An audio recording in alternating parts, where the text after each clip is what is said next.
हाँ जी बताइए, जिसको भी कोई डाउट हो तो बताओ।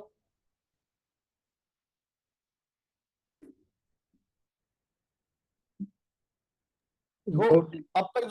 हाँ बताओ बताओ। डाउट नहीं सर कोई भी। चलो बढ़िया भाई।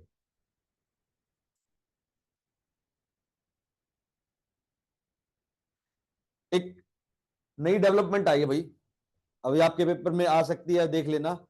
एक पेन 2.0 आया है। सभी को पता है पेन 2.0 क्या है? परमानेंट अकाउंट नंबर, जो पेन कार्ड होता है हमारा, उसके लिए एक नई डेवलपमेंट हुई है। अब उसमें क्यूआर कोड भी जोड़ दिया गया है। कैबिनेट के द्वारा अप्रूवल मिल चुकी है। दूसरा, वन ने, वन नेशन वन सब्सक्रिप्शन एक नई आई है। ये है जो रिसर्च स्कॉलर्स होते थे हमारे, उनको अलग अलग रिसर्च पेपर के लिए सब्सक्रिप्शन लेना पड़ता था अलग अलग वेबसाइट से। उनके लिए एक ही प्लेटफॉर्म पर सारे जो सब्सक्रिप्शन पेपर होते हैं, रिसर्च पेपर होते हैं, वो अवेलेबल करवाकर एक ही रिसर्च पेपर पे, मतलब एक ही सब्सक्रिप्शन पर आपको रिसर्च पेपर अवेलेबल हो जाएंगे। दूसरी डेवलपमेंट ये है। और तीसरी डेवलपमेंट ये है, national mission on natural farming. Natural farming को प्रमोट करने के लिए अश्विनी अश्विनी वैष्णव जो रेलवे मिनिस्टर है, उसने एक नया प्रोजेक्ट लॉन्च किया है नेचुरल फार्मिंग के लिए। ठीक है, अब ये देख लेना आप, आपके पेपर में किसके हिसाब से हो सकता है। और जो नेचुरल फार्मिंग का जो कंसेप्ट है, उसमें एक बात ये है, वो ministry of agriculture and farming welfare इसके अंडर आता है। ठीक है, अब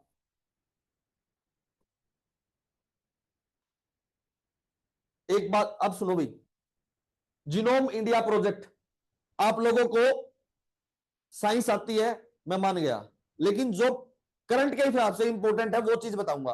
ठीक है, जीनोम इंडिया प्रोजेक्ट, बस ये याद रखना है, डिपार्टमेंट ऑफ बायोटेक्नोलॉजी। ठीक है, एमआरएनए वैक्सीन, एमआरएनए वैक्सीन क्या होती है भाई बताइए एक बार, आप लोगों को पता होगा एमआरएनए वैक्सीन। देखो, मेरा सीधा सा वो है, अगर आपको, अगर आप एक्टिव पार्टिसिपेशन नहीं दिखा सकते तो ये क्लास इतनी लंबी नहीं चलेगी। मैं पहले ही बता रहा हूं, मुझे एक्टिव पार्टिसिपेशन चाहिए आपसे, अदरवाइज ये क्लास इतनी लंबी नहीं चलेगी। मैं बात बताकर चला जाऊंगा, आपने फिर कहते रहना, फिर शिकायत करते रहना, जहां भी आप करोगे। ठीक है, एक चीज बताइए। हाँ बोलो बोलो, जिसको बोलना है बोलो आपकी। सर mRNA से जो वैक्सीन बनती है सर, जेनेटिक मटेरियल से जो वैक्सीन बनती है वही है, हाँ, ठीक mRNA है। को यूज करके उसमें ताकि प्रोटीन हाँ बना पाए एक हम। वो, अब ठीक है ठीक है, एक वो क्या होता है जो, रिवर्स ट्रांसक्रिप्शन से जो बनती है। हाँ हाँ समझ गए साहब बिल्कुल। एक जो वाटर सोल्यूबल और फैट सोल्यूबल विटामिन होते हैं, उनको याद रखना भाई, एग्जाम में कई बार जनरल जीके का पेपर होता है तो उसमें पूछ लेता है। ठीक है, sickle cell disease, sickle cell disease क्या होता है? आरबीसी की शेप चेंज हो जाती है, तो ऑक्सीजन लेडीज कैरिंग में जो कैपेसिटी हैम्पर एनीमिया, होती है। लेडीज वाले एनीमिया होता है, वो इसी के कारण होता है ना।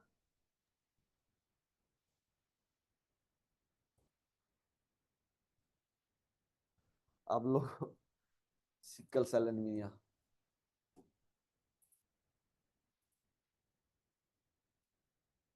जीनो ट्रांसप्लांटेशन क्या होता है भाई?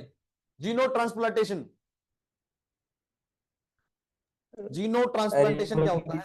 एनिमल के ऑर्गन सर ह्यूमन में फिट करना। सबसे पहले कहां किया गया था, बताओ? यही तो क्वेश्चन है, ये तो मुझे पता है, जीनो ट्रांसप्लांटेशन क्या होता है यार। मैंने भी मैंने भी पंजाबी है, क्या है? बोलो बोलो। इंसुलिन के लिए किया गया था। यूएस में किया था, यूएस में, यूएस में किया था। ठीक है, स्वाइन का हार्ट अब डाल देगा सर। हाँ हाँ, वहाँ वही वही। हार्ट या अब किडनी? ना हार्ट डाला था, हार्ट। किडनी तो और फेल होगी थी रक्षा वो। वो चला भी नहीं था। ठीक है, मैं वैसे ही बता दें, चला नहीं था। एक ये देखो भी, 4G और 5G में क्या फर्क है। आप लोगों को सिर्फ ये बताया गया कि 5G की स्पीड ज्यादा होती है, स्पीड का मामला नहीं होता, कभी भी इंटरनेट में स्पीड का मामला नहीं होता। जो लेटेंसी होती है ना, मतलब क्लिक करते ही जो लेटेंसी, क्लिक करते ही वेबसाइट का खुलना, वो मेन कार्य होता है किसी भी नेटवर्क में। 4G और 5G में जो लेटेंसी है वो 1 मिली सेकेंड्स में रह गई है। ठीक है, यहां 10 मिली सेकेंड्स थी और यहां 1 मिली सेकेंड रह गई है। ये सबसे ज्यादा फर्क है जो 4G और 5G में है। सिर्फ आपको यही समझना था।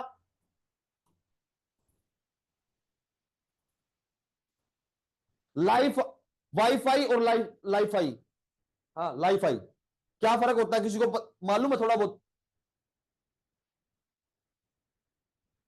देखो, जो वाईफाई होता है, लाइट वेव और रेडियो वेव्स। लगा सकते हो आप, लगा सकते हो, मतलब एक बल्ब टाइप सिस्टम लगा दिया जाएगा और उससे जो इंटरनेट है वो हमारा चल पड़ेगा। और वाईफाई के लिए एक राउटर लगा दिया जाता है और उससे इंटरनेट चलता है। ये फर्क है बस। और एक बात याद रखना, जो लाईफाई होता है, जो लाइट वाला होता है, वो वहां तक जाएगा जहां तक लाइट की जो रेडिएशंस है, यानी जो फोटोन होता है एच न्यू, जो जहां तक वो जाएगा वहीं तक जो इंटरनेट है वो चला जाएगा लाईफाई में। लेकिन वाईफाई में ऐसा नहीं है। वाईफाई में कहीं तक भी स्पीड जा सकती है, कोई मैटर नहीं करता। वो सिर्फ राउटर की जो कंडीशन है उस पर डिपेंड करता है। वीपीएन क्या होता है? वीपीएन आप लोगों ने सुना होगा। वीपीएन क्या होता है? वीपीएन एक तरीके का नेटवर्क है जो, जैसे इंडिया में कोई साइट ब्लॉक है, ठीक है, उसका इश्यू इसलिए बता रहा हूं, आपको चीजें पता होनी चाहिए। अगर इससे रिलेटेड कोई भी पेपर में आता है, कोई भी डेवलपमेंट पेपर में आती है, तो आप आसानी से वर्ड का मतलब समझ लेना चाहिए। देखो, मैं आपको एक चीज बता देता हूं, आज भी मैं फ्रेंड से डिस्कस कर रहा था यही बात। 10 क्वेश्चन आने आपके जीएस के पोर्शन के, लेकिन मैं ये चाहता हूं अगर आप उन पोर्शन से, अगर आपने सुन रखा होगा ना, आपको चीजों को पता होगा, तो एग्जैक्टली आप उसका आंसर निकाल सकते हो। ये गारंटी है। अगर आपको चीजों का पता ही नहीं होगा तो आपका आंसर नहीं निकलेगा। जब हम यूपीएससी का पेपर देते थे तो हमारे साथ यही होता था, सिर्फ हम वर्ड को देखते थे कि ये जो वर्ड है ये याद है कि नहीं है, बस। इसी प्रकार मैं आपको कहता हूं, आप वर्ड पर ध्यान दीजिए। आपको जो एग्जाम है वो 10 क्वेश्चन में से 8 क्वेश्चन आसानी से निकल सकते हैं। अब बात सुनो, वीपीएन क्या होता है? जो वीपीएन होता है, मतलब लोकेशन कहीं और की और नेटवर्क कहीं और का और यूज कहीं और पर कर रहा है। लोकेशन इंडिया में है, लेकिन अगर कोई आपकी लोकेशन देख रहा है तो वो मिलेगी यूएस की। ये वीपीएन है, चोरी से नेटवर्क को दिखाना। अब आता है डार्क वेब और डीप वेब।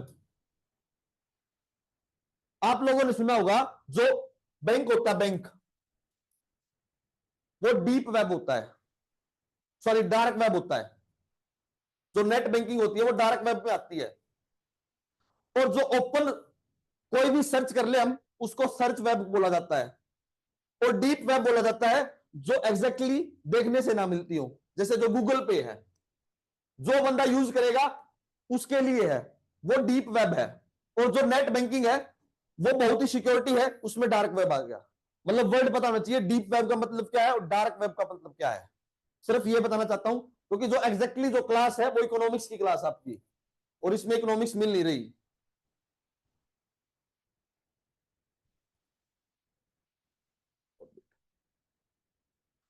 एक चीज बताइए, क्या आपको वो पता है स्पेस के बारे में, इसरो वगैरह वाले, वो वाली चीजें पता है? एक बार मुझे ये बताइए, क्योंकि उसका अभी उसका आ गया तो वो करवाना पड़ेगा।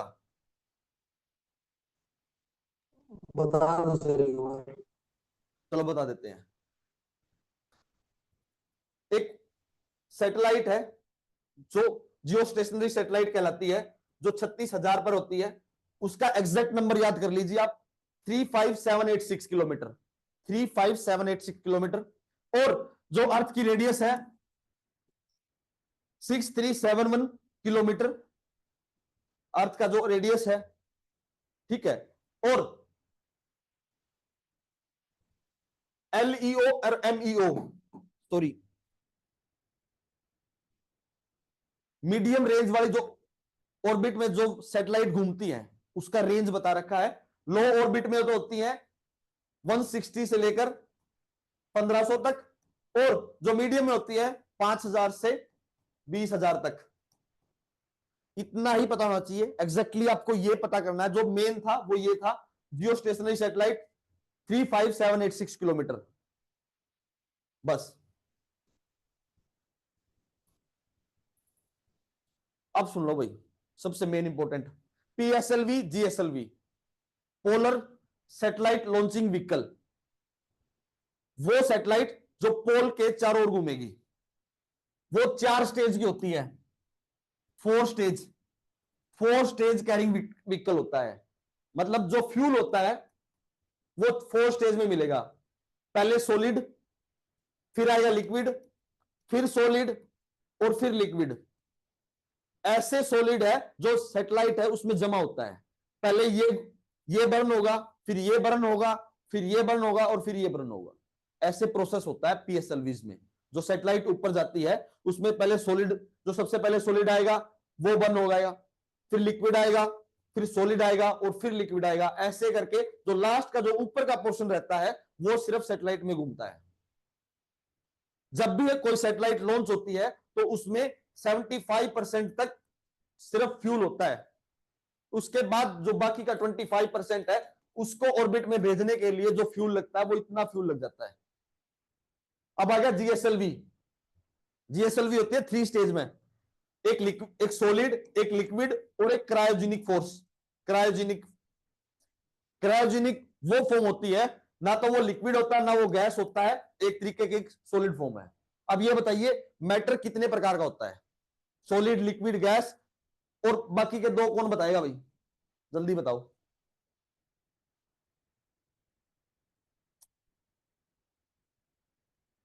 बेसिक है तो, सॉलिड, लिक्विड, गैस और 2 मैटर कौन कौन से, क्या है?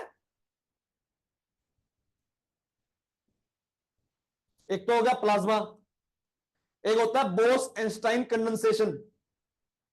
बोस एंस्टाइन कंडेंसेशन, ये जो बोस है ये इंडिया का है, ये पता मुझे, बस इतना ही मुझे पता था, इतना ही मुझे आता था इसमें, क्योंकि हमने जो पढ़ा था वो इतना ही आता है। अब आ गया चंद्रयान 3। चंद्रयान 3 किससे भेजा गया था?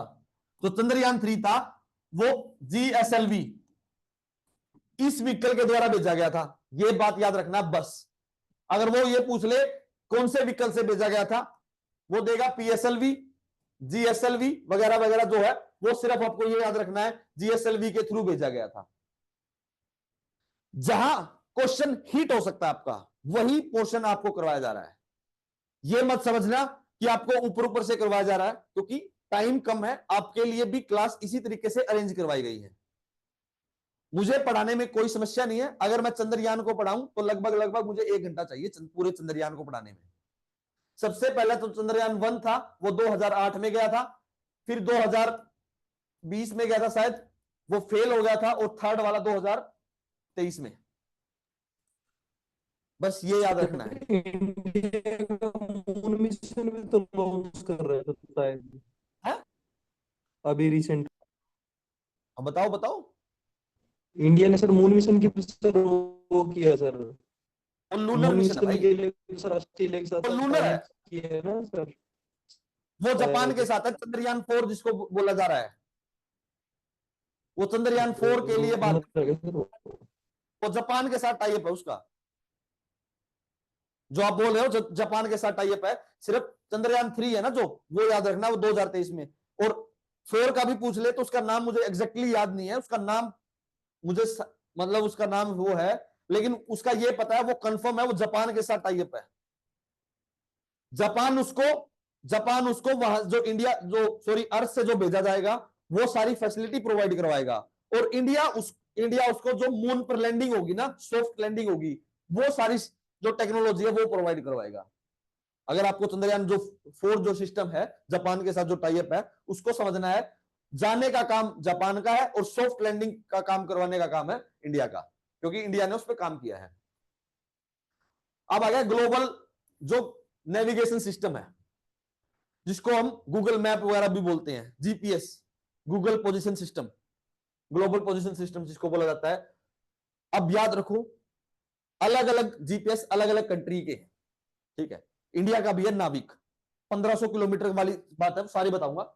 अब समझो, जीपीएस है यूएस का, ग्लानोस, अब देखो GLANASS, ये रशिया का है। अब किसी को याद ना रहे तो ये ऐसे याद रख लेना, रशिया में भी 2 एस हैं और इस ग्लानोस में भी 2 एस हैं। डायरेक्ट अगर पेपर में आएगा तो मैच द फॉलोइंग में आएगा, और इसका मैंने आपको तरीका भी बता दिया, जिसमें डबल एस है और रशिया में भी डबल एस है, ग्लानोस। ठीक है, नेक्स्ट है गिलिलू, गैलीलू, ये यूरोपियन यूनियन का है, यूरोपियन यूनियन। एक बीडू है, बीडू आपको नाम वैसे ही समझ में आ जाएगा, चाइना का है, BEIDOU। आप भी मुझे ये बताइए, आपको ये पीडीएफ मिल चुकी है? मैंने भेज दी थी।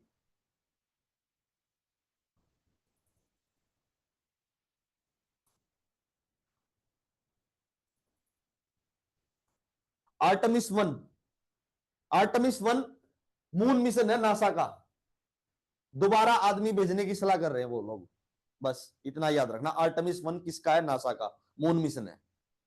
और जेम्स वेब स्पेस टेलीस्कोप किसका है? ये James Webb, US, European union और कनाडा, इन सब का एक ज्वाइंट प्रोजेक्ट है। मतलब ये, पहले ये बताइए मुझे, जो स्पेस में L1, L2, L3, L4 positions होती हैं, आपको पता है उन चीजों का? क्योंकि जब तक मैं आइडिया नहीं दे पाऊंगा तो मुझे ये नहीं नहीं पता सर, क्या है। नहीं पता सर, नहीं पता, नहीं कोई पता सर इसका। बात। ये सन, ये मून, अब इनकी जहां पर ग्रेविटेशन जो फोर्स है वो बैलेंस हो जाती है, वहां लैग्रांजे पॉइंट L1 जिसको बोला जाता है, लैग्रांजे, लैग्रांजे 2, लैग्रांजे 3, L बोला जाता है L1। अब ये हो गया L1, ये बीच में आ गया L2 और ये आ गया L3, ये तो हो गया L1, L2, L3। और एक पॉइंट यहां, एक पॉइंट यहां, जो यहां पर जो दोनों की जो ग्रेविटेशनल फोर्स है उसको मेंटेन करेगा। एक बन गया L4, एक बन गया L5। L4 और L5 दोनों के दोनों पॉइंट अनस्टेबल हैं। जो मोस्ट स्टेबल पॉइंट है वो L1 है, L2 है और L3 है। इतना ही है बस। जहां ग्रेविटेशनल फोर्स मेंटेन हो जाती है, मतलब बैलेंस कर जाती है, इक्विलिब्रियम पोजीशन पर आ जाती है, उसको लैग्रांजे पॉइंट 1, 2 और 3 ऐसे बोला जाता है। James Webb telescope, NASA, European agency और कनाडा के द्वारा जो टेलीस्कोप बनाया गया है वो इस पोजीशन पर लाकर रखा गया कि वो जो बाहर की जो चीजें हैं उसको देख पाए। अब सुनो, सन आ गया, मरकरी, वीनस, अर्थ, मार्स, जुपिटर, सैटर्न, न्यूटन और यूरेनियस, ये 8 प्लेनेट है। अगर इसको डेंसिटी के बाद पूछा जाए, सॉरी साइज के बारे में पूछा जाए, जुपिटर से लग जाओ 1, 2, 3 और 4, 5, 6, 7 और 8 डेंसिटी वाइज, ओ सॉरी साइज वाइज। ठीक है, डेंसिटी वाइज पूछा जाए तो अर्थ सेकंड है शायद, देख लेना भाई। देखो ये तो मुझे याद था, ये आपको बता दिया है। मेरा मतलब ये है कि आपको कम समय में ज्यादा से ज्यादा इंफॉर्मेशन आप लोगों तक पहुंचाई जाए। ठीक है, कोई क्वांट का चैप्टर नहीं होता कि आप रट के आओ और पहले आगे सारी चीजें बता दो, ऐसा नहीं होता कभी भी।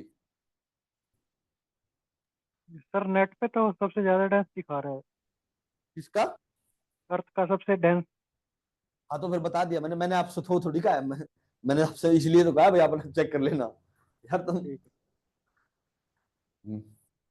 देखो जो चीज होती है ना, मैं वहां पहले बताता हूँ, ये आप कंफर्म कर लेना। मैं पहले इसलिए बताता हूँ कि यहाँ आप कंफर्म कर लेना यार, जो चीज पढ़ानी थी वो तो पढ़ाई नहीं गई अब तक। डिफेंस,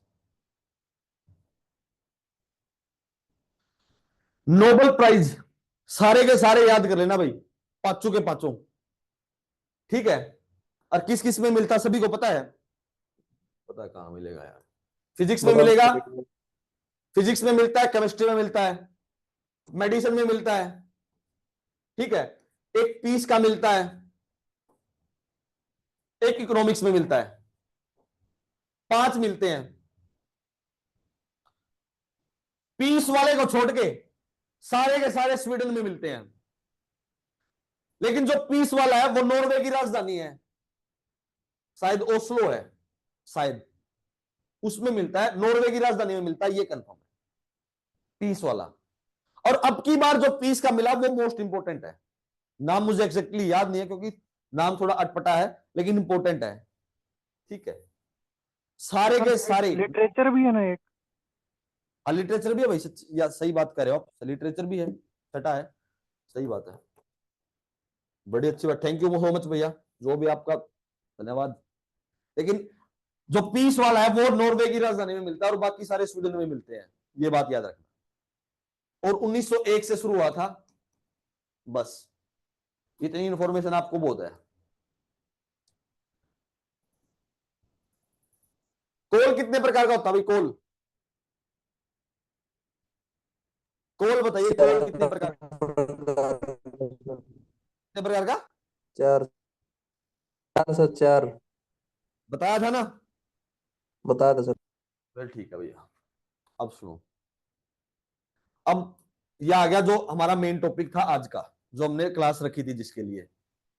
एक होता है फिस्कल पॉलिसी, एक होता है monetary policy. Monetary policy, fiscal policy जो गवर्नमेंट होती है, सेंट्रल गवर्नमेंट, वो डिसाइड करती है, और मॉनेटरी पॉलिसी करती है डिसाइड आरबीआई के द्वारा। मतलब समझ लेना, सिर्फ आरबीआई में आता है repo rate, reverse repo rate, repo rate और रिवर्स रेपो रेट। आप लोगों ने सुना होगा जो मॉनेटरी पॉलिसी कमेटी होती है, अब की बार उसने भी जो इंटरेस्ट रेट है वो सेम रख दिया, 5.8, हमेशा वो ये बात करता है, सुना है आपने? Yes sir. बताओ, बस एक मिनट। Yes sir.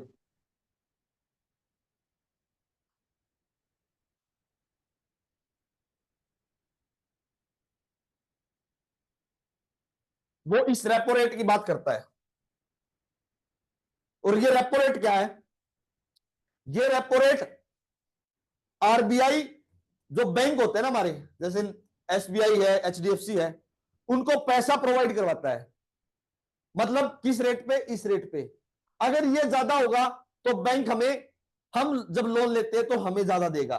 यानी बैंक, जैसे हमारे लिए बैंक है लोन लेने के लिए, उसी प्रकार बैंक के लिए आरबीआई एक बैंक है जिससे वो लोन उठाता है। अब आगे समझ में, रेपो रेट और रिवर्स रेपो रेट क्या होता है? रेपो रेट आगे समझ में, और रिवर्स रेपो रेट होता है इसका उल्टा। मतलब जब जो आरबीआई है वो बैंक से पैसा उठाए, उसको बोला जाता है reverse repo rate, repo rate का जस्ट उल्टा। और रेपो रेट और रिवर्स रेपो रेट क्या काम आते हैं? इन्फ्लेशन, महंगाई को काबू करने के लिए। और महंगाई का टारगेट कितना इंडिया का? 4 ± 2। किसने डिसाइड किया? Monetary policy committee. कब बनी? 2016 में। तो यहां लिख देते हैं,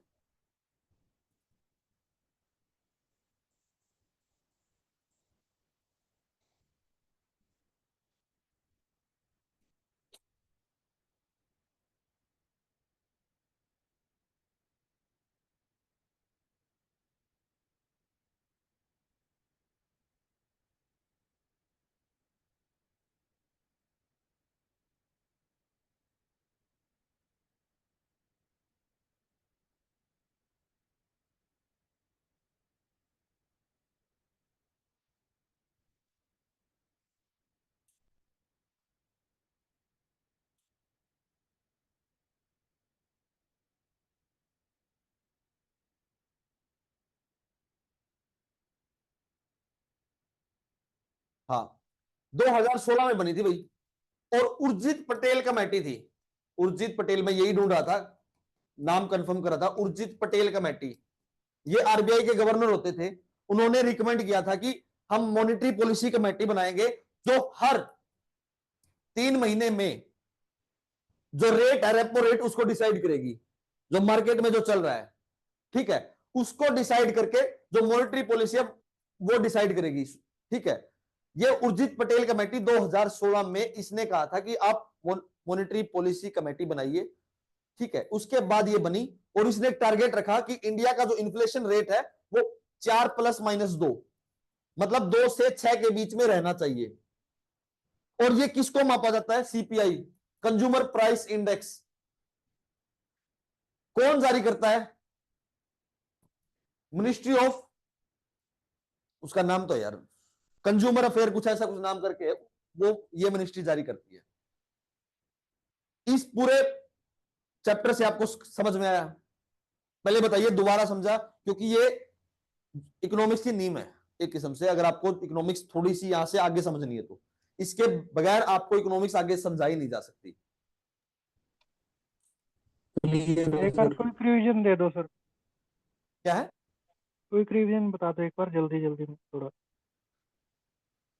फिस्कल पॉलिसी और मॉनेटरी पॉलिसी दो प्रकार की पॉलिसी होती है किसी भी कंट्री में, जो इन्फ्लेशन है उसको कंट्रोल करने के लिए, यानी जो पैसा किस प्रकार चलेगा, ज्यादा तेज चलेगा या ज्यादा मतलब स्लो चलेगा, यह होता है फिस्कल पॉलिसी और मॉनेटरी पॉलिसी। इसलिए बनाई जाती है। फिस्कल पॉलिसी जो गवर्नमेंट होती है वहां वो डिसाइड करती है, और मॉनेटरी पॉलिसी जो सेंट्रल बैंक होता है जिसको हम आरबीआई कहते हैं इंडिया में, वो डिसाइड करता है। अब बात समझ में आई? अब समझेंगे सबसे पहले मॉनेटरी पॉलिसी। मॉनेटरी पॉलिसी में रेपो रेट और रिवर्स रेपो रेट होता है। रेपो रेट का मतलब होता है बैंक लोन देगा किसको, सॉरी आरबीआई लोन देगा किसको, बैंक को, ठीक है। और जो रेट होता है, मतलब इतना रेट है, वो कौन डिसाइड करता है? Monetary policy committee. उस मॉनेटरी पॉलिसी कमेटी में रेट डिसाइड हो जाता है कि भाई हम 5.8% के ब्याज पे हम आपको लोन देंगे। ये होता है रेपो रेट। और रिवर्स रेपो रेट क्या होता है? अगर मार्केट में पैसा ज्यादा है और आरबीआई को लग रहा है उसकी वजह से इन्फ्लेशन है, तो जो आरबीआई है वो बैंक को बोलेगा कि मुझे लोन चाहिए आपसे, और लोन के चक्कर में वो जितना भी पैसा चल रहा है वो अपने पास खींच लेगा, अपने पास रख लेगा।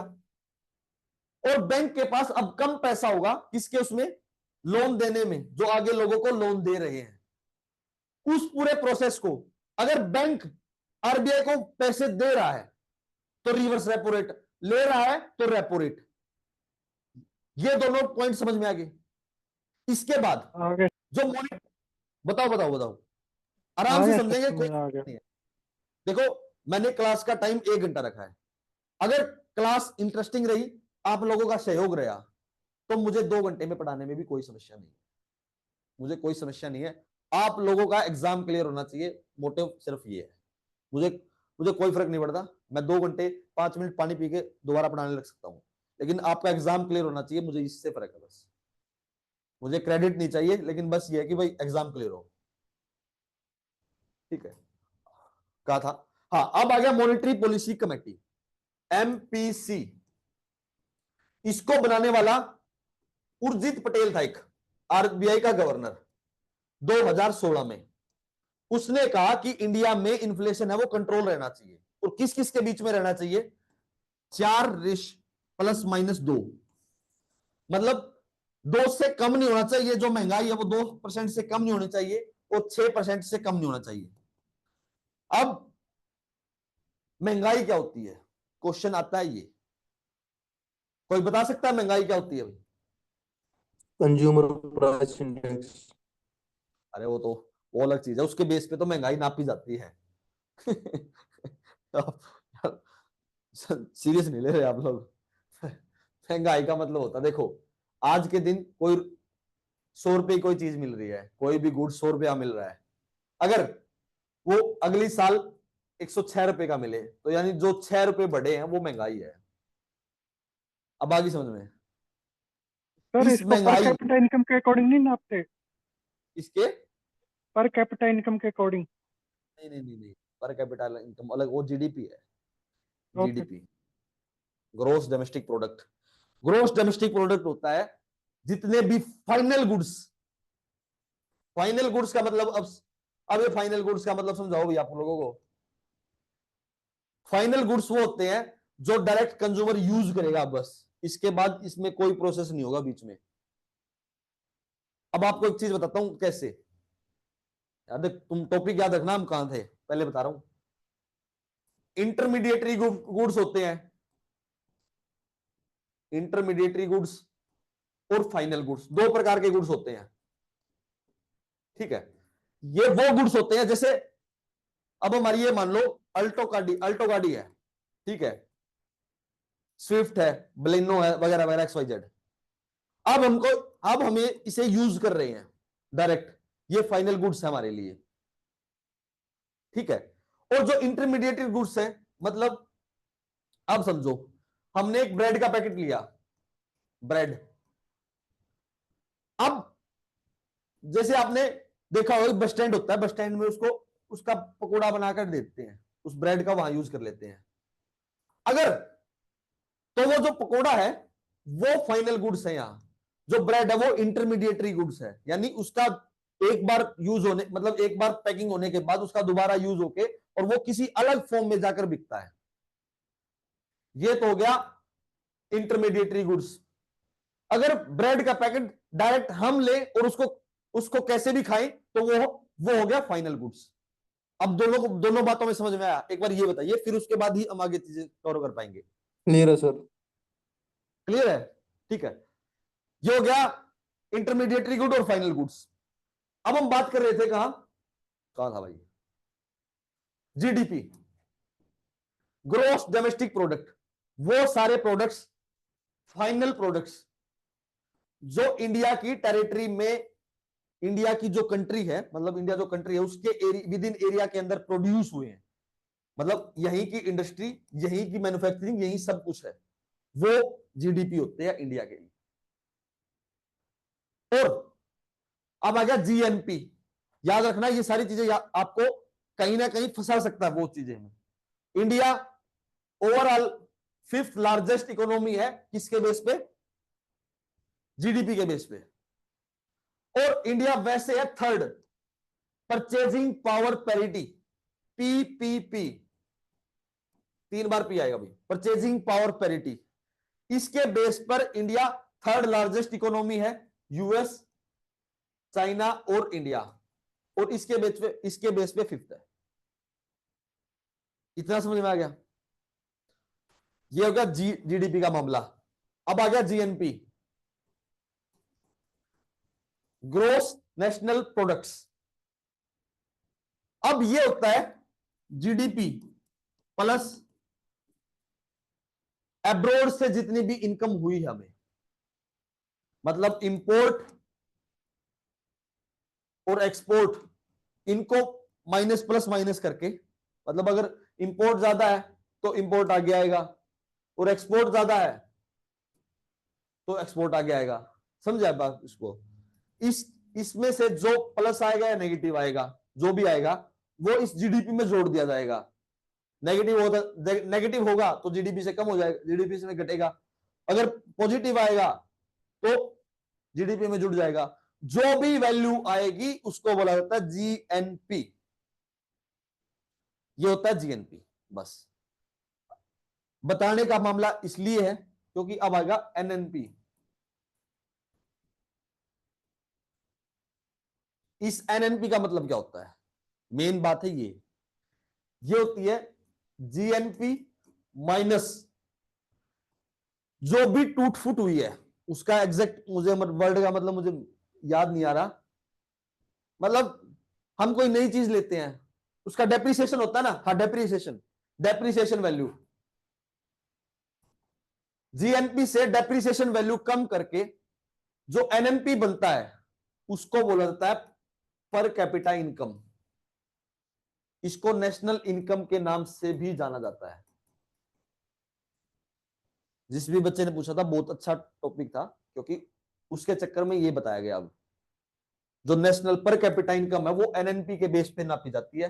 एनएनपी एट फैक्टर कॉस्ट, बस इतना याद रखना।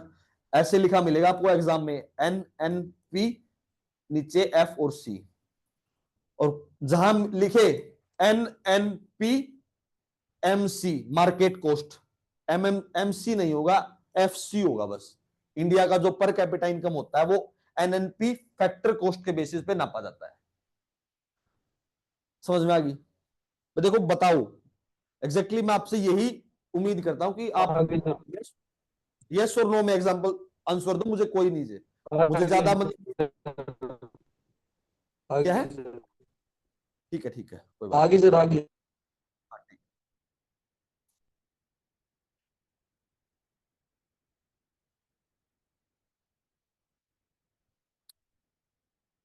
अब सुनो, डेप्ट, ब्याज, जो इंडिया के ऊपर ब्याज चल रहा है, पब्लिक जो डेप्थ है वो इंडिया के ऊपर ज्यादा है, मतलब जो इंटरनल लाइबिलिटी है, जैसे अडानी से पैसा उठा लिया इंडियन गवर्नमेंट ने, वो ब्याज चल चुका है इंडिया गवर्नमेंट के नाम से, कोई भी गवर्नमेंट आओ वो ब्याज देना पड़ेगा, वो इंडिया इंटरनल डेप्ट है वो। और एक्सटर्नल मतलब बाहर से पैसा लोन ले लिया, बाहर से किस कहां से, IMF, international monetary fund, world bank से ले लिया, एशियन डेवलपमेंट ग्रुप वगैरह वगैरह ले लिया, वो सारी चीजें। ठीक है। अब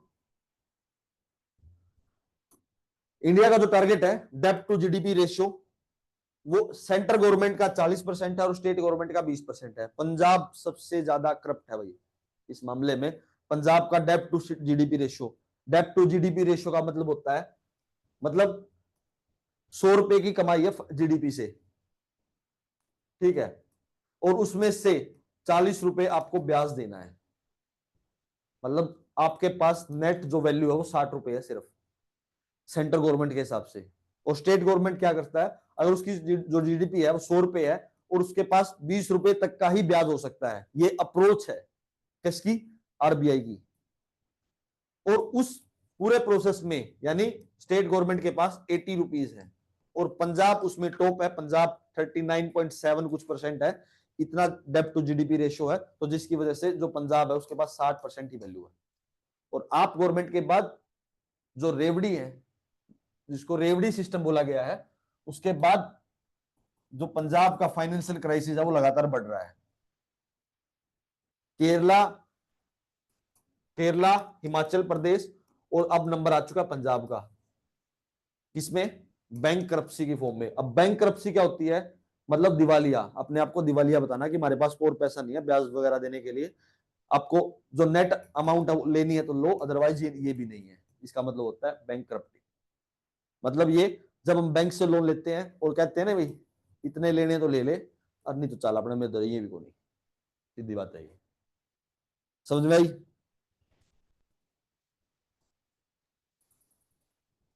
बोलो भाई, बोलो जल्दी बोलो। क्लियर है सर।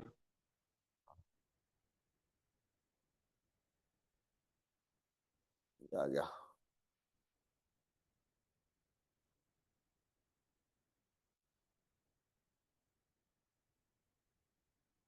देखो भाई इस पीडीएफ में देन रखा, या तो मुझे 5 मिनट दो आप, मैं वो बुक निकाल लेता हूं जिसमें से मुझे बताना बताना आप लोगों को। 5 मिनट दो, दे सकते हो आप? कोई दिक्कत नहीं सर। ले लो सर। अब 5 मिनट में वो बुक निकाल लेता हूँ जहां से इसमें एग्जैक्ट वो सारी चीजें देन रखी, मैं आपको बताऊंगा क्या। ठीक है, 1 मिनट दो, मैं आता हूँ।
करें भाई स्टार्ट।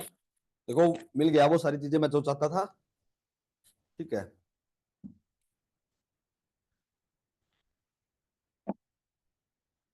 अब सुनो भाई, इसका तो काम हो गया अपना खत्म सा, बस।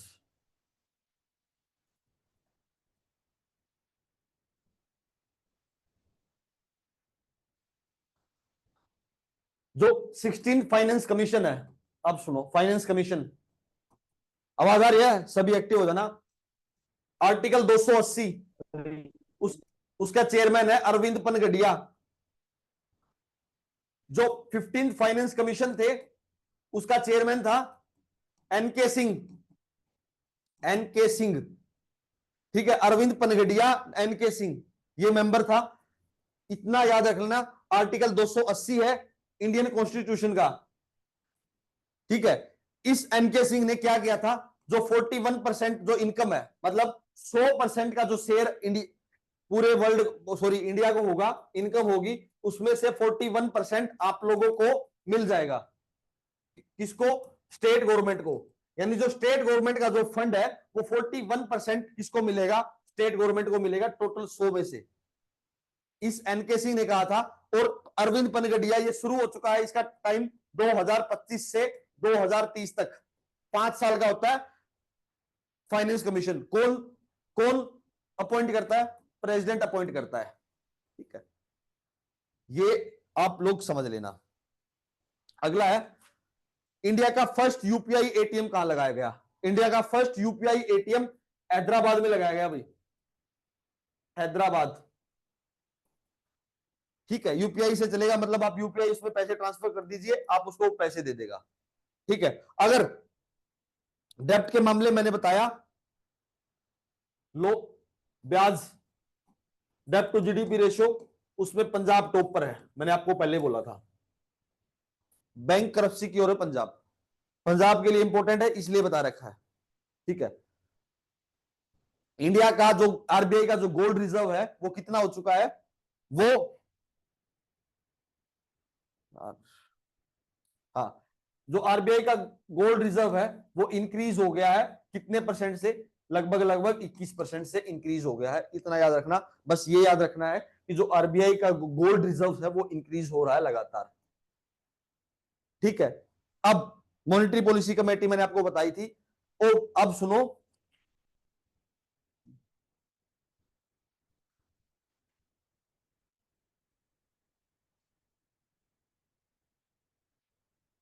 एक इंपॉर्टेंट बात यह है भैया, सच्चाई बात यह है, जो एग्जैक्टली जो मैं आपको डिलीवर करना चाह रहा हूं ना, वो आज मुझे मिल नहीं रहा। देखो, वेस्ट ऑफ टाइम मैं नहीं चाहता कि वेस्ट ऑफ टाइम हो। मैं रिक्वेस्ट करता हूं आपसे, रियली सॉरी, जो चीजें मैं आपको चाहता हूं वो मुझे मिल नहीं रही आज। अदरवाइज ये क्लास बहुत इंटरेक्टिव होनी थी। ठीक है, अब क्योंकि जो मैं चाह रहा हूं वो मिल ही नहीं रहा, तो उससे फायदा नहीं है। आप बताइए, अगर आप क्या चाहते हो तो मैं वो डिलीवर कर दूंगा, मुझे कोई दिक्कत नहीं है। अगर ये कहते हो पॉलिटी बता दो, तो पॉलिटी मैं आपको एग्जैक्ट अभी बता देता हूं, मुझे उसकी किताब में भी जरूरत नहीं है, क्योंकि टॉपिक की जरूरत नहीं होती, उसमें सारी चीजें मैं बता दूंगा। बोलो भाई, अगर पॉलिटी कहोगे तो पॉलिटी का जो मेन मेन क्रक्स है, फंडामेंटल राइट्स वगैरह, वो सारी चीज मैं आपको बता देता हूँ अभी, मुझे उसमें कोई समस्या। पॉलिटी करवाऊं? इकोनॉमिक्स कल करा देना सर। इकोनॉमिक्स कर करो, मुझे कोई समस्या नहीं। देखो एग्जैक्टली जो चीज मिल ही नहीं रही, तो उसका फायदा क्या है? उसमें टाइम लगेगा, ढूंढ ढूंढ के मैं आपको बताऊंगा, तो उसमें आपका ही टाइम लॉस होगा, मुझे कोई समस्या नहीं है। मैं नहीं चाहता कि आपका टाइम लॉस हो, तो उसको पहले ही सारी चीजें ढूंढ के मैं आपको एक तरफ रख दूंगा, भाई ये चीजें पढ़नी है बस, इसलिए बोल रहा हूं। ठीक है, अब सुन लो, कॉन्स्टिट्यूशन, इंडिया का कॉन्स्टिट्यूशन आया 26 नवंबर 1949 से, यानी कुछ लॉ यहां से शुरू हो चुके थे, जो पूर्ण रूप से चालू हुआ 26 जनवरी 1950 से, जिसको रिपब्लिक डे भी कहा जाता है। यहां पर राजेंद्र जो प्रसाद थे वो प्रेसिडेंट बन गए थे। ठीक है, उसके बाद पहला अमेंडमेंट हुआ, फर्स्ट अमेंडमेंट, जो पहला संशोधन बोला जाता है जिसको, उसमें जो 9th शेड्यूल है, अब सुनो शेड्यूल क्या आते हैं, एक क्राइटेरिया बना दिया कि इस लाइन में इस तरीके के आदमी मिलेंगे, इस लाइन में इस तरीके के आदमी मिलेंगे। उसी प्रकार जब 9वीं सूची पहुंच गई तो वहां एक शेड्यूल बनाया गया मतलब वो सारे लॉ होंगे जो जो कोर्ट से बचा सकते हैं हमें, वो सारे इस 9वीं सूची में डाल दिया, जिसको बोला जाता है फर्स्ट कॉन्स्टिट्यूशन। ठीक है, अब सुनो, ये हो गया। उसके बाद आते हैं हम, 1 से 4 आर्टिकल होते हैं यूनियन एंड इस टेरिटरी, मतलब जो इंडिया है और उसकी लगती टेरिटरी है, मतलब उसमें सारा जम्मू कश्मीर, पंजाब, हरियाणा सभी स्टेट आ चुके, जितनी भी टेरिटरी है और जितने भी यूनियन टेरिटरी हैं, अंडमान निकोबार, लक्षद्वीप आइलैंड वगैरह सारे इसमें आ गए। ये होता है 1 से 4 आर्टिकल में। अब आता है 5 से 11 सिटीजनशिप, जो नागरिकता होती है। अब राहुल गांधी के ऊपर 2 स्टेट की नागरिकता को लेकर बवाल हुआ है। ठीक है, कुछ का कहना है कि उनके पास यूके की नागरिकता है और इंडिया की भी है, उसको लेकर एक विवाद खड़ा हुआ है। इंडिया के पास सिंगल सिटीजनशिप सिस्टम है, और वो कहां से लिया?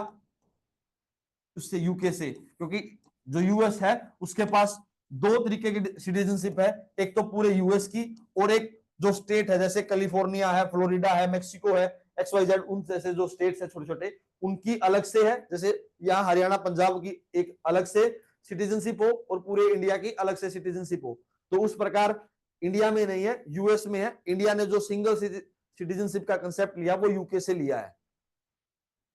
ठीक है, अब आ गया फंडामेंटल राइट, आर्टिकल 12 से लेकर 35 तक 6 फंडामेंटल राइट्स हैं।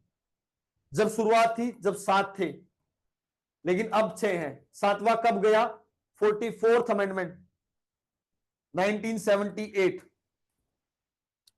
42 और 44 2 अमेंडमेंट ऐसे हैं जो मोस्ट इंपोर्टेंट रहे हैं। ये इंदिरा गांधी गवर्नमेंट लेके आई थी, और ये जो मोरारजी देसाई थे यहां, तो उन्होंने इस पूरे सिस्टम में जो बदलाव करने की कोशिश की थी 44 अमेंडमेंट के थ्रू की थी। ठीक है, अब जो 7वां जो हटाया गया वो राइट टू प्रॉपर्टी था। राइट टू प्रॉपर्टी का मतलब होता है आर्टिकल 300A, जो आज के दिन आर्टिकल 300A में जोड़ दिया गया है। आज के दिन ये सिर्फ लीगल राइट है, इससे ज्यादा कुछ नहीं है। अब सुनो, ये होता है ह्यूमन राइट्स, ये इसके अंदर वाले कॉन्स्टिट्यूशन राइट, ये हो गया लीगल राइट, और ये हो गया बीच में fundamental right. Legal right, constitutional right, और ये ह्यूमन राइट जो आदमी कर सकता है। समझने के लिए आसानी रहेगी, इस पूरे वेन डायग्राम को आप समझ सकते हो। आगे समझ में किसी को कोई दिक्कत हो तो बताओ, जल्दी बताओ भाई।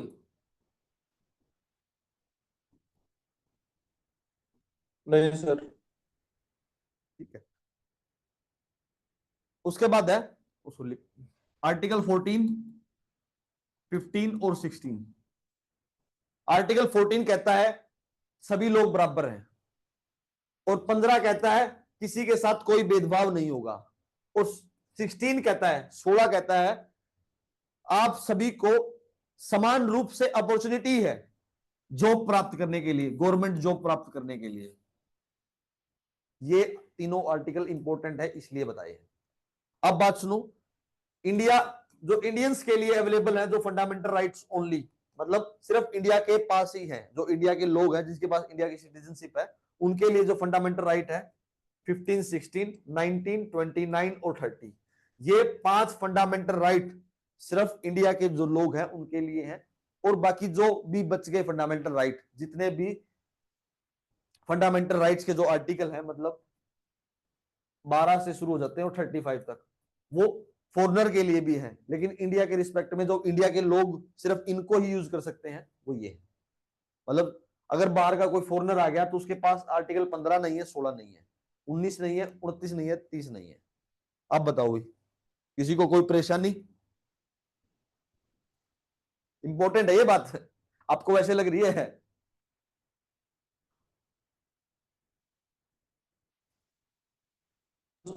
सर जो वोटिंग है सर, वो लीगल राइट है सर या कॉन्स्टिट्यूशनल राइट है? कॉन्स्टिट्यूशनल राइट है, article 326, right to vote, constitution में लिखा हुआ ना, इसलिए। ठीक है, अब सुनो, उसके लिए सुनो, 69 अमेंडमेंट थी ना, 61 है, सॉरी भाई, 61 अमेंडमेंट थी, जिसमें 21 से 18 एज कर दी थी, वो 61 है। मैं अभी चेक भी कर लेता हूं उसको।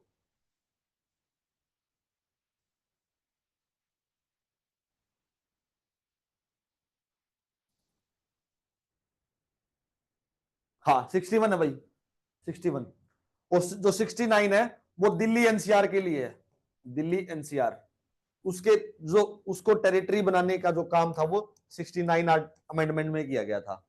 अब जो 42 है, तो सॉरी 52 है, एंटी डिफेक्शन लॉ। आप लोगों ने सुना होगा कि अगर आप आम आदमी पार्टी से जीत गए तो उसके बाद आप कांग्रेस ज्वाइन नहीं कर सकते, ये चीज सुनी है? Yes sir. यस और नो? तो वो इस आर्टिकल से है, सिर्फ 52 आर्टिकल, उसने रोक लगा दिया। एक आयाराम गयाराम सिस्टम था, हरियाणा का एक एमएलए था, पता नहीं एमपी था, मुझे नहीं याद, लेकिन उसने क्या किया था, एक दिन में 3 पार्टी ज्वाइन कर ली थी। उस सिस्टम को रोकने के लिए ये 42 अमेंडमेंट, एंटी डिफेक्शन लॉ, लिख लेना भाई, इसकी कोई कॉपी नहीं है मेरे पास, मैं आपको सर बोलूं, 42 लेकिन है आप सारे 52? क्या 42 है 52 है सर? 52 अमेंडमेंट है 52 आर्टिकल सर ये? अमेंडमेंट है भाई, अमेंडमेंट। हाँ लिख लेना, मैं एग्जैक्टली बता रहा हूँ, इसलिए बता रहा हूँ, इसके पास इस पूरे प्रोजेक्ट की मेरे पास कोई कॉपी और कोई भी नोट्स है नहीं। प्रोवाइड कराऊंगा तो उसका इतना लंबा स्ट्रक्चर बन जाएगा, आपको समझ में भी नहीं आएगा, क्योंकि मैं चाहता हूं कि ज्यादा से ज्यादा इंफॉर्मेशन दी जाए। और एंटी डिफेक्शन लॉ नाम है इसका, और इसका जो शेड्यूल है, जो सूची मैंने आपको बताई थी, वो इस एक सूची में पर्टिकुलर ये मिलेगा, वो इसका 10वां शेड्यूल है, 10th शेड्यूल। और सारे के सारे शेड्यूल है, तो ये पहले ये समझ लो, फिर सारे के सारे शेड्यूल समझ लो। पहला शेड्यूल यूनियन एंड टेरिटरी, उसके लिए है। दूसरा दूसरा है भाई, जो जो वो है ना, सैलरी अलाउंसेस, सैलरी और अलाउंसेस, वो सेकंड शेड्यूल में है। थर्ड शेड्यूल में है ओथ, शपथ।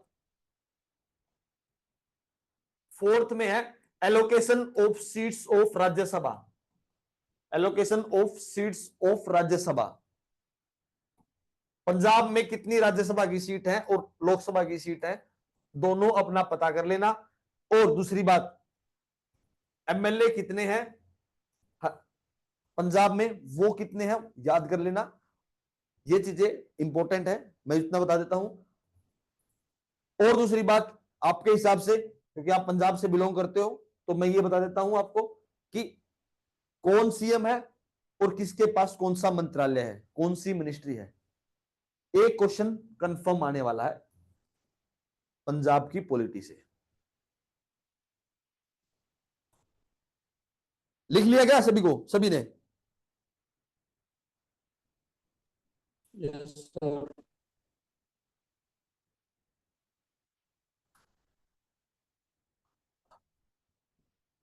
फिफ्थ है शेड्यूल एरिया। वो शेड्यूल एरिया असम, मेघालय, त्रिपुरा और मिजोरम, जो वो होते हैं ना ट्राइबल लोग्स, उनका एरिया पूरे इंडिया में, सिर्फ कहां को छोड़कर, असम, मेघालय, त्रिपुरा और मिजोरम, इन 4 स्टेट को छोड़कर जितना भी ट्राइबल एरिया है वो 5th शेड्यूल में आएगा। बस इतना याद रख लेना। और 6th शेड्यूल में है वही शेड्यूल एरिया, वही ट्राइबल एरिया इन चारों स्टेटों का, असम, मेघालय, त्रिपुरा और मिजोरम। 8th है, सॉरी 7th है लिस्ट। 3 प्रकार की लिस्ट है भाई, सेंट्रल लिस्ट, स्टेट लिस्ट और कॉन्करेंट लिस्ट।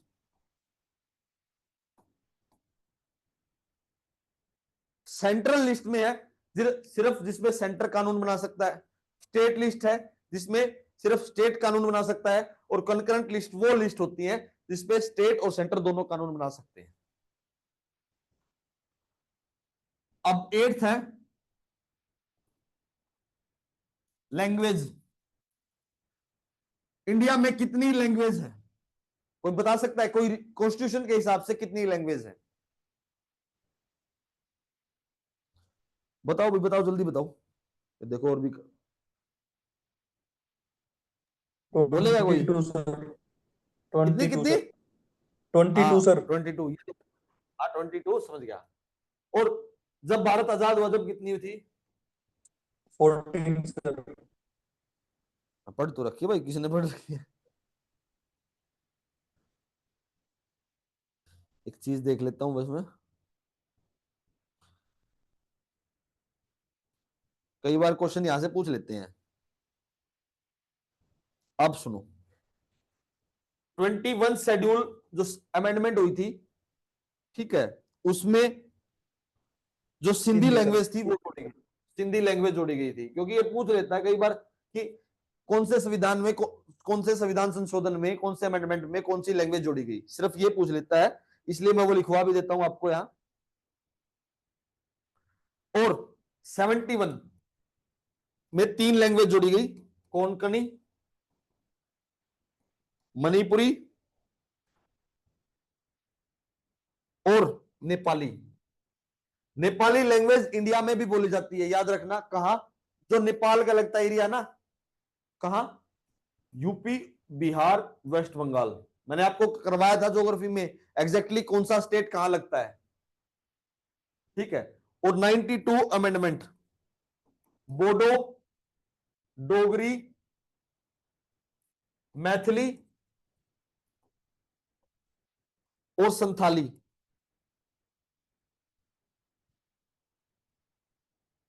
ये 4 लैंग्वेज आप याद रखना, इसका इंपॉर्टेंट क्वेश्चन पूछ लेता है। लिख लो एक बार, कोई बात नहीं, आराम से करेंगे।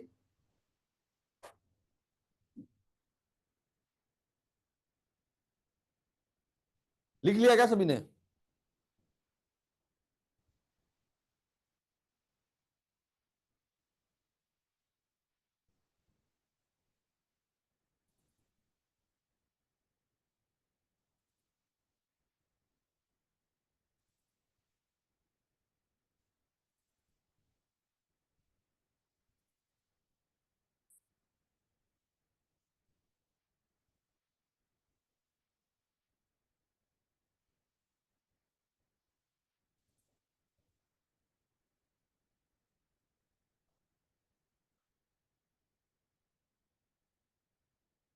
नाइन्थ शेड्यूल बता दिया था, 10th शेड्यूल बता दिया था anti defection law, 11th schedule gram panchayat के लिए, जिसमें 29 सब्जेक्ट है, ठीक है।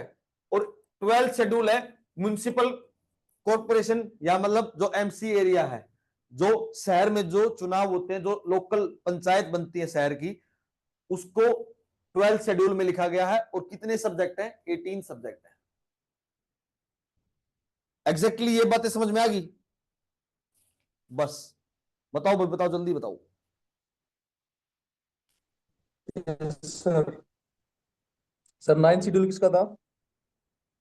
9th शेड्यूल था वो सारे कानून जो कोर्ट से बचाने होते हैं। एग्जैक्टली उसका वर्ड नहीं है ना आज तक भी, अदरवाइज तो मैं बता देता आपको।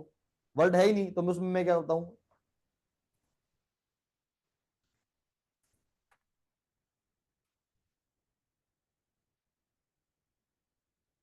आगे समझ में? बोलो भी, बोलो जल्दी बोलो यार। आ गया। ठीक है ठीक है। अब कहा आए हुए थे हम? Article 19, right to freedom. Right to freedom के लिए आर्टिकल 19 का यूज होता है। अगर देश से बाहर जाना है तो आर्टिकल 19, सॉरी देश, सॉरी सॉरी सॉरी, कंट्री के अंदर घूमना है तो आर्टिकल 19, और देश से बाहर जाना है तो article 21, right to life. Article 21, right to life and liability. Liability ये होता है आर्टिकल 21, ठीक है। उसके बाद होता है 23 और 24। किसी भी आदमी से आप बंधुआ मजदूरी नहीं करवा सकते, एक्सप्लॉइटेशन नहीं कर सकते। राइट टू अगेंस्ट एक्सप्लॉयटेशन, ठीक है। Right, article 25 right to religion, 25 से 28 तक, 25 टू 28 राइट टू रिलीजन्स, जो रिलीजियस अफेयर्स होते हैं, आप सिख को अपनाइए, हिंदू को अपनाइए, मुस्लिम अपनाइए, तो ये सारे जो आर्टिकल्स हैं यहां से है। अब याद रखना, आज की बात है, जो अजमेर की दरगाह है मोहम्मदीन चिश्ती, मोहम्मदीन हसन चिश्ती के द्वारा बनाई गई है, मतलब उसके ऊपर बनाई है। किसने बनवाई थी? हुमायूं ने बनवाई थी। कब बनवाई थी? 1532 में। और जो संबल डिस्ट्रिक्ट का जो इश्यू चल रहा है, संबल उत्तर प्रदेश में, उसमें शाही जामा मस्जिद है, शाही जामा मस्जिद, ठीक है, उसके ऊपर बनवाई गई है। वो किसने बनवाई? बाबर ने बनवाई थी 1526 में। क्यों बता रहा हूं? क्योंकि करंट अफेयर है, कहीं से भी कुछ भी पूछ सकता है, 10 क्वेश्चन। मैं इतनी गारंटी देता हूं, अगर आप क्लास में भी जीएस पढ़ लो ना, मोर देन सफिशियंट है, बस, ठीक है। अब जैसे यहां बात लिखी हुई है, जो फर्टिलाइजर्स हैं, फर्टिलाइजर्स होते हैं, उसमें यूरिया के ऊपर फिक्स सब्सिडी होती है, और जो दूसरे हैं उनके एमआरपी के बेस पे सब्सिडी होती है। यानी यूरिया का कट्टा आपको सिर्फ 260 रुपए का मिलेगा, वो उसके ऊपर वाले जो पैसे हैं वो सब्सिडी होती है, वो डायरेक्ट इंडस्ट्रीज होती है उनको दिया जाता है, बस, ठीक है। ऐसे ही पल्सिस, पल्सिस में इंडिया टॉप पर है उगाने में, और इंपोर्ट में भी इंडिया टॉप पर है, ठीक है। कॉटन में लार्जेस्ट कॉटन प्रोड्यूसिंग कंट्री है, और सेकंड लार्जेस्ट कंज्यूमर भी है कॉटन में, ठीक है। अब अगला पॉइंट पूछ रखा है, फार्म ऑयल, पाल्म ऑयल, ये जो वेजिटेबल ऑयल भी वगैरह इस टाइप का जो ऑयल होता है ना, इंडिया लार्जेस्ट इंपोर्टर है, इंपोर्ट करने वाला। इंडिया फिशरी में थर्ड लार्जेस्ट है। अब ये बात आगे आएगी तो मैंने बता दी, थर्ड लार्जेस्ट है फिशरी में। कहा है आर्टिकल कौन सा, कब तक करवा दिया था, ये बताइए मुझे एक बार।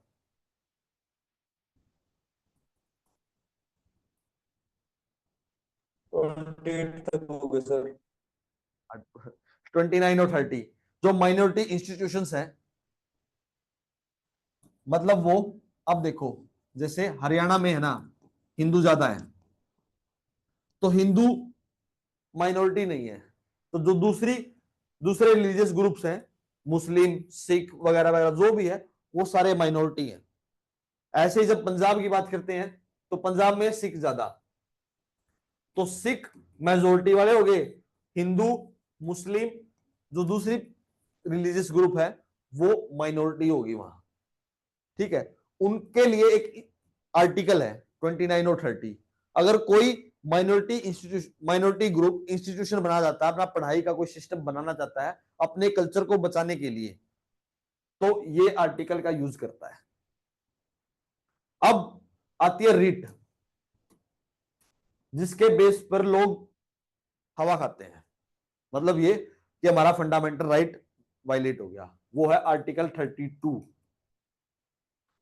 आर्टिकल 32 ये कहता है कि किसी का भी फंडामेंटल राइट अगर वायलेट होता है तो वो डायरेक्ट सुप्रीम कोर्ट में जा सकता है, और सुप्रीम कोर्ट बाध्य है, मतलब उसको उसकी बात सुननी पड़ेगी अगर वो फंडामेंटल राइट उसका वायलेट हुआ है तो।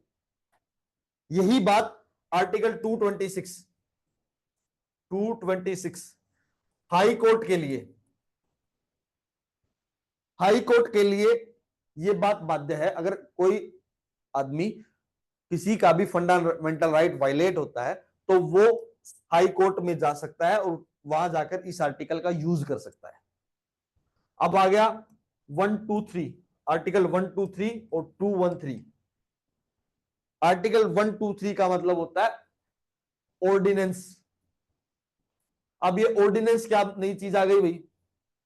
अगर मान लो जैसे लोकसभा और राज्यसभा का अभी सेशन चल रहा है, मान लो ये सेशन नहीं चल रहा होता और एक नया लॉ बनवाना है पीएम को या सीएम को, ठीक है, तो वो क्या करते हैं, वो पीएम प्रेसिडेंट को अप्रोच करेगा कि आप एक ऐसा ऐसा ऑर्डिनेंस जारी कर दो, ऐसा ऐसा लॉ बना दो आप अपनी पावर से, ठीक है, जिससे हमें फायदा हो जाए।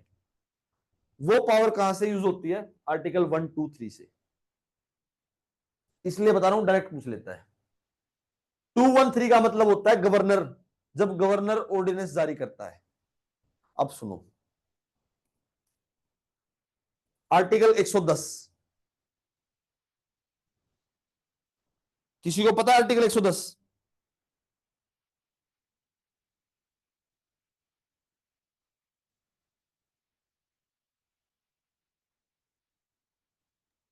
नहीं सर।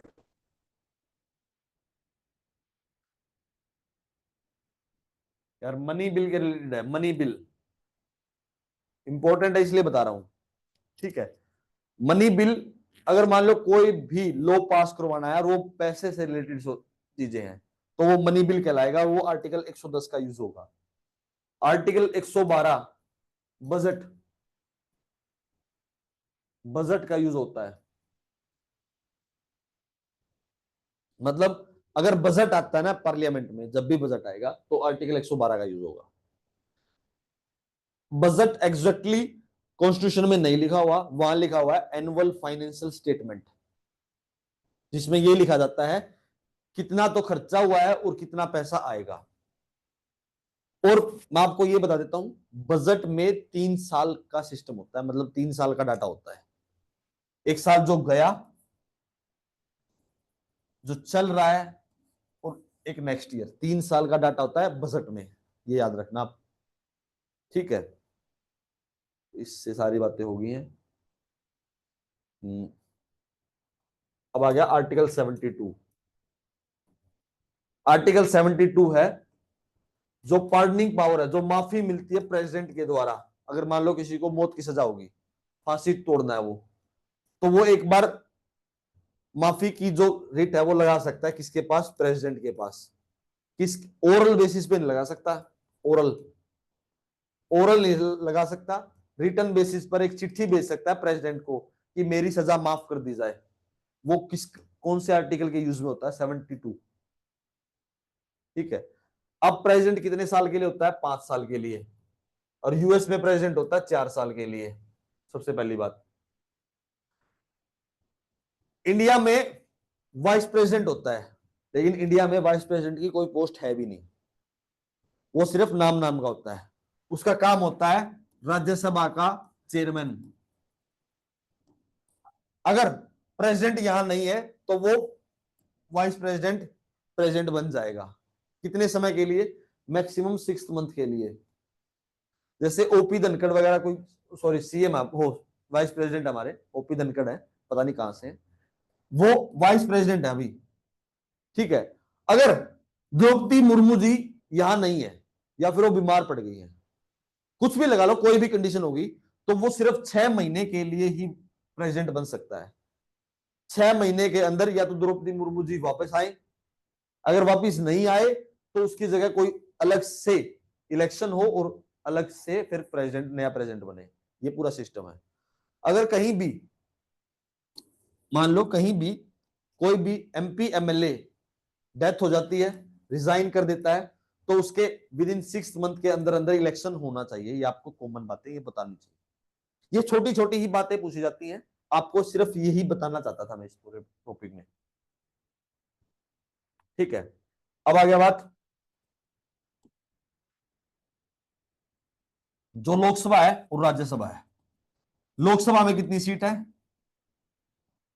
टोटल इतनी सीट है, अब इतनी है, और यूज कितनी है? ये है भाई, टोटल देख लो। राज्यसभा में 250 है, यूज कितनी हो रही है?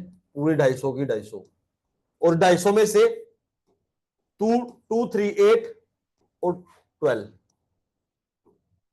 ये कैटेगराइजेशन है लोक राज्यसभा का। ये समझ में आ गया? ये पता आपको? Yes sir. ठीक है। ये जो है, ये टोटल नंबर ऑफ सीट्स हैं। ये जब हुई जब जो एंग्लो इंडियंस की उनकी जो रिजर्वेशन थी वो हटा दी, अब 550 है, लेकिन जो अवेलेबल रहती है वो 545 545। ठीक है। जब हम राज्यसभा की बात करते हैं, राज्यसभा में 238 और 12। 238 तो जो एमएलए होते हैं ना वो लेकर आते हैं, एमएलए के द्वारा चुने जाते हैं जो एमपी होते हैं राज्यसभा के, और 12 सीट प्रेसिडेंट के द्वारा अपॉइंट की जाती है। देखो मैं वही चीजें करवा रहा हूं, एग्जैक्टली 3 या 4 5 बंदे रह गए हैं। जब आया था मैं, जब क्लास शुरुआत करी थी वो 7 थे, 7 या 8 थे। देखो मुझे नहीं पता आप लोगों को समझ में आ रहा नहीं आ रहा, एग्जैक्टली मैं अपना पूरा ध्यान इसलिए दे रहा हूं कि मैं आपको ज्यादा से ज्यादा चीजें बता पाऊं। कैटेगराइजेशन बेस पे मैं आपको समझाऊंगा तो समय लगेगा और उसके लिए टाइम चाहिए, और इतना टाइम है भी नहीं। दूसरी बात, 10 क्वेश्चन ही आने हैं, तो 10 क्वेश्चन में मैं ये चाहता हूं कि ज्यादा से ज्यादा चीजें बताकर, शॉर्ट में बताकर आपसे ज्यादा से ज्यादा मार्क्स आ सके। ठीक है। अगर किसी को भी अभी भी कोई प्रॉब्लम है तो बता सकता है, कोई समस्या है नहीं, मुझे कोई वो नहीं है।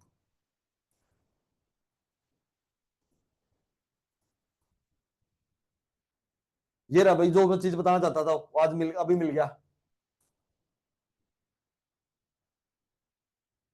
ये चीज बताना चाहता था मैं अभी, ये देख लो बस आप, बस फिर आज क्लास ओवर करेंगे।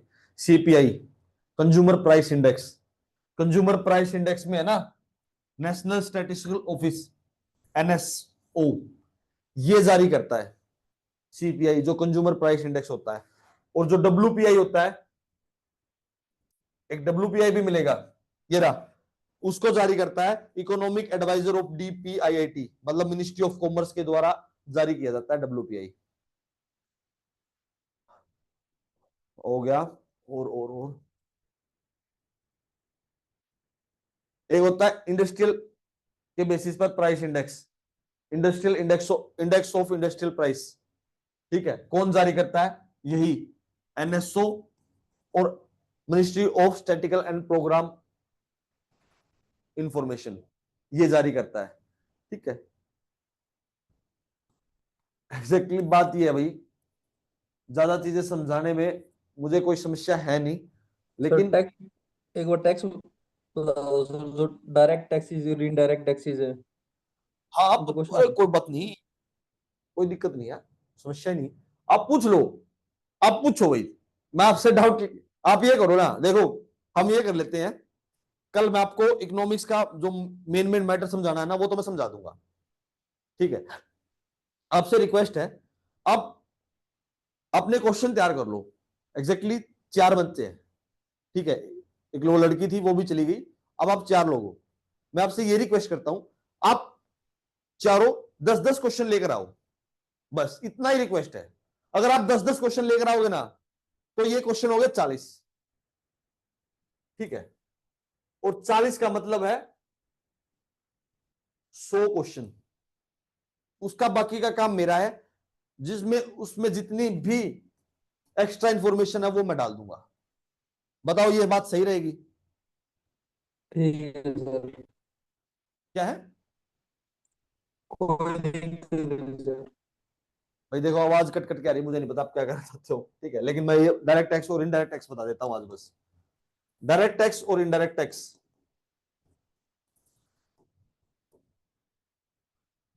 जो डायरेक्ट हम जमा करवाते हैं, मतलब जैसे हमें कैसे बताएं यार, देखो हम जो इनकम टैक्स करते हैं ना, इनकम टैक्स पे करते हैं, वो डायरेक्ट टैक्स होता है। यानी हमारी कोई इंडस्ट्री है मान लो, और उसके उसकी जो इनकम है उसके बेसिस पर हम टैक्स भरते हैं। कंपनी टैक्स होता है, मैट होता है, कई तरीके के टैक्स होते हैं, कल करवा दूंगा एक लेक्चर में, कोई बात नहीं है। ठीक है। उनको डायरेक्ट अगर आप मतलब किसी ऑफिस में या डिपार्टमेंट में जमा करवाओ तो वो डायरेक्ट टैक्स होता है। और इनडायरेक्ट टैक्स कैसे होता है? आपने पार्ले जी का बिस्किट का पैकेट लिया, पार्ले जी का, और उस पर मिलाता है 5 रुपए, MRP जिसको बोला जाता है, MR और P, minimum retail price, maximum retail price जो भी है। ठीक है। वो 5 रुपए होता है, लेकिन उस 5 रुपए के इनपुट कॉस्ट 3 रुपए और 2 रुपए होता है उसमें टैक्स। लेकिन आपने तो टैक्स भरा नहीं, आपने तो दिया नहीं, आपने तो सीधे 5 रुपए दिए हैं बिस्किट के लिए। लेकिन उसके बीच जितना भी टैक्स लगा है वो लोग पीछे भर के आ चुके हैं। यानी आपने किसको टैक्स दिया? आपने तो जो दुकानदार है उसको पैसे दिए हैं, आपने सिर्फ किसी जो गवर्नमेंट ऑफिस है उसमें तो कोई टैक्स जमा नहीं करवाया। इसको बोला जाता है इनडायरेक्ट टैक्स।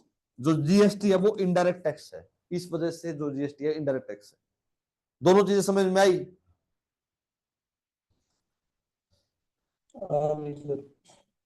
ठीक है। और भाई एक लास्ट ये है, अगर आपको कोई भी डाउट है जीएस से रिलेटेड, मैं ये अपना नंबर लिख देता हूं, ठीक है, आप डायरेक्ट इस पर कॉन्टेक्ट कर लेना, 9992134012। इतना कर सकता हूं। आपका एग्जाम है, आप कभी भी फोन कीजिए, ठीक है। आपको कोई डाउट है, आपको कोई इंडिविजुअली डाउट पूछना है, कोई चीजें समझनी है, तो मैं ये कर सकता हूं आप लोगों के लिए। 4 लोग हैं इसलिए बता रहा हूं, ठीक है। अगर ज्यादा होते तो मैं मना कर देता। आप 4 लोग हो, अगर आपको कोई भी इंडिविजुअली जीएस से रिलेटेड डाउट है, अगर कोई प्रीवियस ईयर में पीवाईक्यू आप देख रहे हो उसमें आपको दिक्कत आई और वो आपको समझ में नहीं आया, आप फोन कीजिए या टेलीग्राम कीजिए, ठीक है। उससे आपको सारी चीजें मैं आपको बता दूंगा। मैं इतना कर सकता हूं, मेरी तरफ से मैं आपको ये हेल्प कर सकता हूं, और इससे ज्यादा मैं, आप बताओ भी मैं क्या कर सकता हूं। अगर आपको कुछ मेरे से कुछ और एक्स्ट्रा चाहिए तो वो भी बता दो, मुझे कोई डाउट नहीं है। सर एक इंडियन फ्रीडम स्ट्रगल की क्लास ले लो सर, उसमें सर जो इंडियन मेजर फ्रीडम पॉइंट्स थे। बता देंगे कल, और बता दो, सारे पॉइंट बता देंगे। देख मुझे कोई समस्या नहीं है, मैंने तो अपना नंबर भी शेयर कर दिया। कोई भी टीचर अपना नंबर शेयर नहीं करता ऐसे ऑनलाइन में, सच सच में बता रहा हूँ आपको। मैं इसलिए बता रहा हूँ कि मतलब मेरा मोटिव ये रहता है कि भाई ज्यादा से ज्यादा बच्चों को दिया जाए। आप लोगों का एग्जाम क्लियर हो, बस यही एक वो रहती है मन में। मुझे कोई समस्या है नहीं वैसे तो। आप लोगों का एग्जाम है, आपने पैसे दिए हैं, मुझे मेरे पास तो पैसे पहुंचे भी नहीं है। मैं रियलिटी बता देता हूँ, ठीक है। लेकिन ये है कि भाई हाँ, आप लोगों मेरे पास ये जिम्मेदारी आएगी, आप इन लोगों का जीएस करवा दो, मैं करवा रहा हूँ, ठीक है। जितना हो सकेगा मैं और भी करवा दूंगा। अगर देखो 10 दिन रहते हैं लगभग, 8 तारीख का एग्जाम है ना आपका, ये बताओ। Yes sir. 8 तारीख का है, मतलब 9 तारीख का है, ठीक है। मैं 4 या 5 क्लास और ले लूंगा, इससे ज्यादा और बताओ भाई, इससे ज्यादा कुछ कर सकता हूं? जो आपको चाहिए आप मुझे टेलीग्राम कर देना, ठीक है। टेलीग्राम पर एक ये चैनल मिलेगा आपको, आर्डोर एडुडेन, ठीक है। इस चैनल से आप मेरा नंबर ये निकाल लेना, या फिर इसी नंबर पे जो टेलीग्राम हो वो इसी नंबर पर है, आप टेलीग्राम में मुझे मैसेज कर देना, ठीक है। भाई हमें आपसे ये पढ़ना है आज, और हमें ये चाहिए, मैं आपको प्रोवाइड करवा दूंगा, अपनी गारंटी पे कह रहा हूं। इससे ज्यादा भाई मैं कुछ नहीं कर सकता। अगर आप ये बोलोगे मुझे ये चाहिए तो मैं करवा देता हूं, वो मैं सारी चीजें करवाने को तैयार हूं। बाकी आप बता दो। डॉक्टर शुभम जी बता दीजिए आप भी, आप काफी देर से चुप हो। ठीक है डॉक्टर सर, शुभम बस जी, ट्रेन ट्रेन में था तो नेटवर्क इशू है सर, गिरा रहा था। क्या है दोबारा बताना। ट्रेन में था तो नेटवर्क इशू है, तो माइक बंद था सर। अगर आपको कोई डाउट है तो बता दो यार, मैं एग्जैक्टली पूछ ही रहा हूं आपसे। देखो क्लास वाले फिर ठीक है जा सर। चुकी। नहीं सर, समझ आ गया, अभी तक इस तरह का है। कोई नहीं, ये डॉक्टर यमन है और अर्जुन जी हैं। आप भी बता दो सर, आपका भी कोई कंसर्न हो तो बता दो, रिक्वेस्ट ही कर सकते हैं। ठीक है सर। ये सर हमारे बैच के टॉपर है सर। क्या है? हमारे बैच के टॉपर है सर ये। देखो मैं एक बात बताता हूं, मैं मेरे बैच का टॉपर हुआ करता था, ठीक है। मैं आपको बता देता हूं, फिजिक्स का टॉपर हूं पूरे स्कूल का, ठीक है। और पूरी पूरे कॉलेज का, मैंने बीएससी कर रखी है, बीएससी नॉन मेडिकल, और पूरे कॉलेज का टॉपर हुआ करता था। डजेंट मैटर कि आज हम कहाँ खड़े हैं, लेकिन मैं वो नहीं बताना चाहता, मेरी कंडीशन नहीं बताना चाहता, सिर्फ ये बताना चाहता हूँ लक मैटर करता है, बिल्कुल मैटर करता है भैया। किसका लक कहाँ चल जाए कोई पता नहीं होता। क्या है?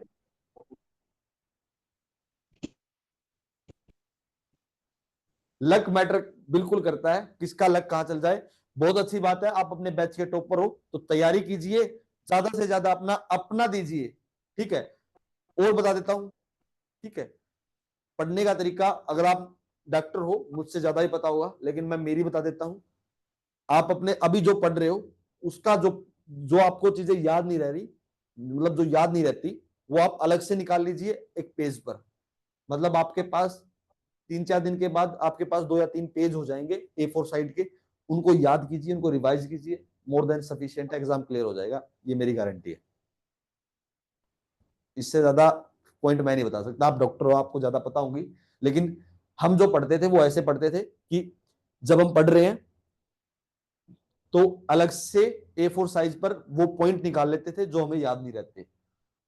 बाद में जब पेपर से पहले वो पॉइंट याद करो, और एग्जैक्टली जो आप समझना चाहते हो, जो आप पढ़ना चाहते हो, आपको अपने आप याद आ जाएगा, आपका रिवीजन भी बहुत जल्दी होगा, ठीक है। बाकी किसी को भी कोई डाउट हो, मैं रिक्वेस्ट करता हूं, मुझे कोई समस्या नहीं है, ठीक है, आप अपना डाउट पूछिए।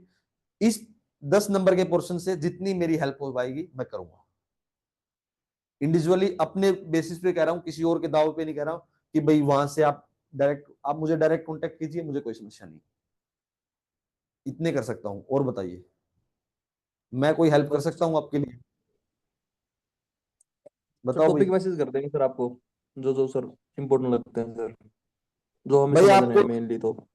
जो भी आपको समझना है ना, ठीक है, आप चारों हो, अगर और कोई आपके साथ मिलना जुलना जो भी है, देखो मुझे नहीं पता, ठीक है, जो भी आपसे मतलब आप डिस्कशन करके, आपके कोई फ्रेंड है वगैरह है, उनसे आप समझना चाहते हो भाई मुझे बता देना, मैं 4-5 टॉपिक बता देना। अगर ये भी होगा ना 15 मिनट की आधे घंटे क्लास लेनी है, ठीक है, वो भी मैं ले लूंगा। और बताओ, अगर ये होगा क्वांट के साथ लेनी है, भाई क्वांट आधे घंटे का क्वांट रहता है, मैं क्वांट के लिए भी उनको बोल रहा था, जो अनुराग सर है उनको बोल रहा था कि अब ज्यादा से ज्यादा कीजिए, कोई बात नहीं है, कुछ डजेंट मैटर, मनी मैटर नहीं करता। कई बार जो बच्चों की भावनाएं होती हैं वो मैटर करती है, क्यों, उनकी जिंदगी सफल हो सकती है आपके 2 या 3 क्लास लेने से। तो मैं इस थ्योरी पे बिलीव करता हूं, इसलिए कह रहा हूं जितना मेरे से हो पाएगा मैं वो सारा करवा दूंगा आपके लिए, ठीक है। आप अपने हिसाब से जो भी आपके लिए इंपॉर्टेंट रहे वो आप कर देना, मतलब जो टॉपिक हो आप मुझे टेलीग्राम करना, या फिर आप मुझे कॉल करके बता देना, मैं लिख लूंगा, मैं इतना कर सकता हूं आप लोगों के लिए। बाकी आपकी मर्जी है भाई, आपकी जिंदगी आप अपने हिसाब से हैंडल कीजिए, मेरी तरफ से कोई सहायता हो तो मुझे बता देना। और बताओ, कोई डाउट किसी का? चलो ठीक है, थैंक्स टू ऑल, फिर कल मिलते हैं आपसे इकोनॉमिक्स की क्लास में।